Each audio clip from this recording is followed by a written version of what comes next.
मेरा YouTube channel Krishna वाणी में आप सभी का स्वागत है। मेरे चैनल सब्सक्राइब करना न भूले।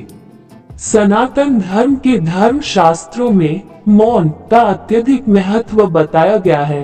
कहा गया है कि व्यक्ति को अपने जीवन में अधिक से अधिक मौन धारण करना चाहिए। मौन की व्याख्या इस प्रकार से की गई है कि जिस व्यक्ति में मौन धारण की विशेषता है वह अपने जीवन में बड़े से बड़े विवाद जल्दी सुलझा सकता है। बेवजह बोलने की अपेक्षा मौन धारण उत्तम है, यानी कि व्यक्ति को अपने जीवन में सम्यक और शुद्ध शब्दों का प्रयोग करना बेहद आवश्यक है। मौन धारण करने से हम अपने अंतर्मन से संपर्क में रहते हैं और हमारी मानसिक स्थिति संतुलित रहती है।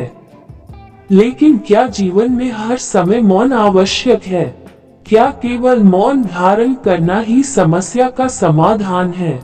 इस विषय में भगवान श्री कृष्ण ने भगवत गीता में बड़े ही विस्तार से बताया है और आज हम इसी विषय पर चर्चा करेंगे। भगवत गीता के प्रथम अर्जुन विषाद योग एवं द्वितीय सांख्य योग अध्याय में भगवान श्री कृष्ण ने मौन एवं प्रतिकार की परिस्थितियों का वर्णन किया है। यानी कि भगवान श्री कृष्ण ने बताया है कि हमें किस परिस्थिति में बोलना है एवं किस परिस्थिति में हमें चुप रहना है। ये ज्ञान भगवान श्री कृष्ण ने उस समय दिया था जब युद्ध भूमि में खड़ा अर्जुन अपने सगे संबंधियों का खून बहाने से मना कर दिया था। अर्जुन का कहना था कि अपने दादा और गुरुओं को इस प्रकार युद्ध भूमि में देखकर उसका मन विचलित हो उठा है और उसमें उनका वध करने की हिम्मत नहीं है। उस समय भगवान श्री कृष्ण ने अर्जुन को अपने अमृत ज्ञान के द्वारा मार्गदर्शन दिया था। भगवान श्री कृष्ण के अनुसार जीवन में हर समय मौन बेहद आवश्यक है। बेवजह बोलना किसी प्रकार से ठीक नहीं कहा जा सकता, लेकिन हमें हमारी चुप्पी उस समय तोड़ देनी चाहिए जब हमारे अधिकार का हनन हो रहा हो। यदि कोई व्यक्ति हमारा अधिकार छीनने की चेष्टा करता है तो उस वक्त हमारा आवाज उठाना बेहद आवश्यक है। यदि बात हमारे हक की हो और हमारे साथ अन्याय होता प्रतीत हो तो उस समय मौन ठीक नहीं कहा जा सकता।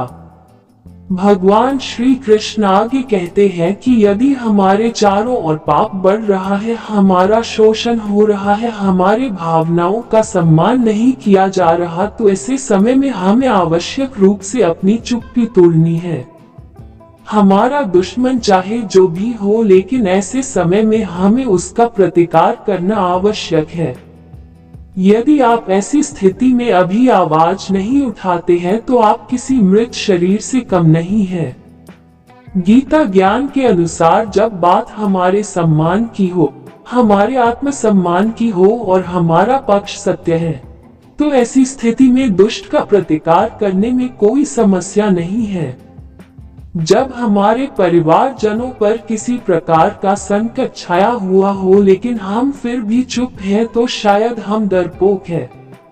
यदि हम ऐसे ही साथियों में भी आवाज नहीं उठाते हैं तो इसका आशय ये हुआ है कि हमारा जमीर मर चुका है। वास्तव में हमारा दमन शुरू हो चुका है और इसी के साथ बहुत जल्दी हमारे जीवन का पतन हो जाएगा।